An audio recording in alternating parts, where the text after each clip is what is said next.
Doctor Zakir Naik کی خواہش تھی کہ وہ جب لاہور پہنچیں تو وہ سب سے پہلے پیغام ٹی وی پر جائیں گے۔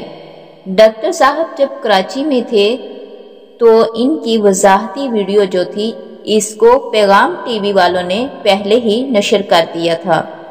جب ڈاکٹر ذاکر نائک کو اس چیز کا پتہ چلا تو وہ بہت ہی مسکرا اٹھے۔ جب ان کی ملاقات لاہور میں پیغام ٹی وی والوں سے ہوئی، جب وہاں پہنچے تو بہت ہی انہوں نے خوشی محسوس کی۔ ڈاکٹر ذاکر نائک کی خواہش تھی کہ جیسے ہی وہ لاہور میں پہنچیں تو سب سے پہلے پیغام ٹی وی کو وزٹ کریں گے۔ آپ کا بہت ہی گہرا تعلق ہے، بہت ہی دیر بعد سے یہ تعلق ہے پیغام ٹی وی والوں سے، محبت ہے پیغام ٹی وی سے۔ وہ لمحات اللہ کا شکر ہے کہ جب ڈاکٹر ذاکر نائک لاہور پہنچے تو وہ لمحات بھی آ گئے۔ جب درکتے ہوئے دلوں کے ساتھ، جب بچھی ہوئی پلکوں کے ساتھ ڈاکٹر ذاکر نائک پیغام ٹی وی کے سیکرٹ میں داخل ہوئے، آپ کا والہانہ شاندار استقبال کیا گیا، پھول نشاور کیے گئے، محبتیں نشاور کی گئیں۔ آپ پیغام ٹی وی میں انٹر ہوئے اور پھر اس کے بعد آپ کو تمام پیغام ٹی وی کے ڈپارٹمنٹس کا وزٹ کروایا گیا۔ آپ پیغام ٹی وی کے ورکنگ ہال میں تشریف لائے۔ وہاں بے انتہا محبت اور خلوص سے تمام عملے نے آپ سے سلام کیا۔ آپ کے چہرے پر تھکاوٹ، کچھ معصومیت تھی۔ ظاہر سی بات ہے بہت زیادہ ٹریول کرنے کے بعد آپ کا ایک ایک منٹ بھی، ایک ایک سیکنڈ بھی بہت قیمتی تھا۔ آپ کو تھکاوٹ سی فیل ہو رہی تھی۔ ڈاکٹر ذاکر نائک پیغام ٹی وی کے اس یونیک ڈپارٹمنٹ میں تشریف لے گئے جو تقریباً تمام ٹی وی چینلز کے لحاظ سے ایک منفرد مثال ہے۔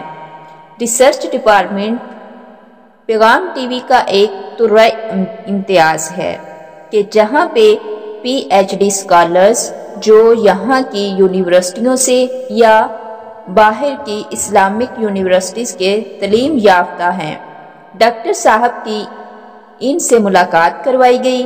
ڈاکٹر صاحب نے بڑی محبت سے ملاقات کی، مفتی صاحب سے ملاقات کی جو سوالوں کے جواب دیتے ہیں۔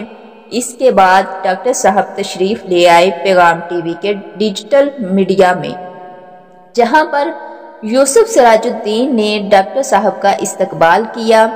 ڈاکٹر صاحب سے سلام لیا، ڈاکٹر صاحب کو بریفنگ دی گئی اور اس وقت تو ڈاکٹر صاحب کے چہرے پر مسکراہٹ بکھر گئی جب انہیں بتایا گیا کہ جو آپ نے کراچی میں اپنی آخری سپیچ میں دی تھی اس کی ویڈیو جو ہے، وضاحتی ویڈیو جو ہے، پیغام ٹی وی والوں نے پہلے ہی نشر کر دی ہے۔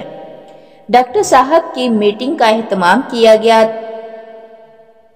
پیغام ٹی وی کے ساتھ متعلق رہنے والی ہماری بہت ہی قابل احترام خواتین جو اپنی جگہ پر بڑے بڑے اداروں کے ساتھ وابستہ بھی ہیں، ان کی ملاقات کا اہتمام کروایا گیا۔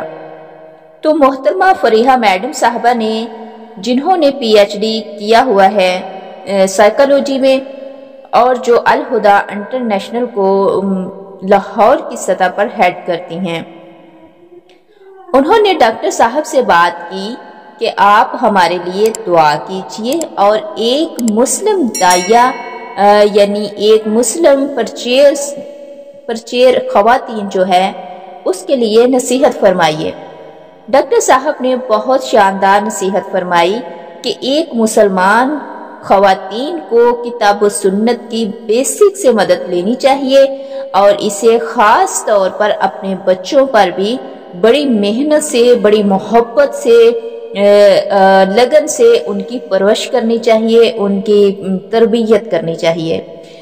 پھر وہاں پہ آپا رضیہ صاحبہ بھی موجود تھیں جو اسلام میں ایک انسٹیٹیوٹ کو ہیڈ کرتی ہیں، لاہور میں رہتی ہیں اور ان کا بہت بڑا تعلق بھی ہے، بہت بڑا اسلام کا کام کر رہی ہیں، ان کا ایک بہت بڑا تعارف ہے کہ آپ ایک بہت بڑے اسکالر کی لخت جگر ہیں۔ آپ کے والد گرامی مفسر قرآن بھی ہیں اور آپ کے والد گرامی کاتب قرآن بھی ہیں۔ آپ کے والد گرامی کا لکھا ہوا قرآن پاک سعودی عرب میں چھپ کر پورے برِ صغیر میں تقسیم کیا جاتا ہے۔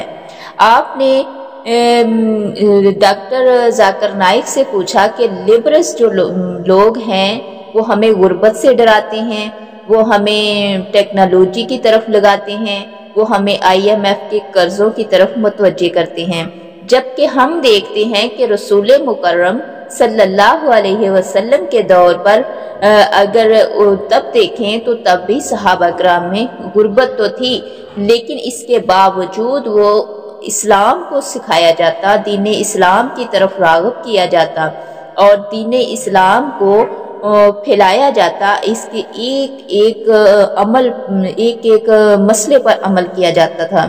ڈاکٹر صاحب نے آپ کے اس سوال کو اپریشیٹ کیا اور اس کا بڑا شاندار جواب دیا۔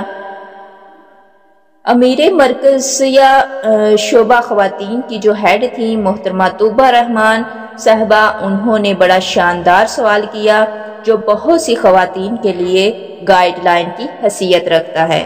انہوں نے دریافت کیا ڈاکٹر صاحب سے کہ ڈاکٹر صاحب ہمیں یہ بتائیے کہ ایک مسلم خاتون جو ہے وہ حجاب کے ساتھ، پردے کے ساتھ کیا ٹی وی پہ آ سکتی ہے؟ کیا وہ سوشل میڈیا پر اسلام کی تبلیغ کر سکتی ہے؟ تو انہوں نے فرمایا، ڈاکٹر صاحب نے فرمایا کہ میرے نزدیک حجاب کرنا اور حجاب کی شکل میں یعنی پورے پردے کے ساتھ ایک مسلم خاتون جو ہے وہ اسلام کی نشر و اشاعت کا کام کر سکتی ہے اور ماڈلنگ نہ کرے بلکہ وہ اپنے آپ کو مکمل ڈام کر اسلام کی دعوت دے سکتی ہے اور وہ دین اسلام کے لیے نشر و اشاعت کا کام اچھے طریقے سے کر سکتی ہے۔ اس کے بعد بہت ساری انہوں نے نصیحتیں فرمائی، کچھ خواتین نے اپنے گفٹ پیش کیے، بہت سی اچھی جو باتیں تھیں وہ پوچھی ان سے۔